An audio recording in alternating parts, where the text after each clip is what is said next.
مەمنونی ئەگەر زیاییکەی ئەتەمیش هەستام شۆفڵم لێدا ئەمەم تەخت کرد و گڵی پاکم بۆیە ناو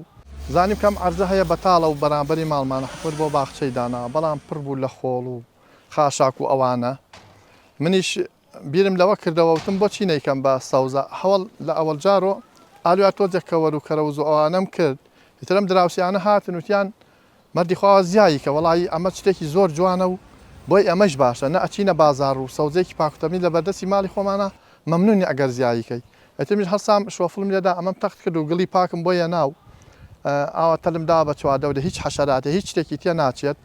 ئەلحەمدوللا بە ئاوی بیر ئاویە دەم و زیام کردووە و خەڵک ئەلحەمدوللا لێمان ڕازیە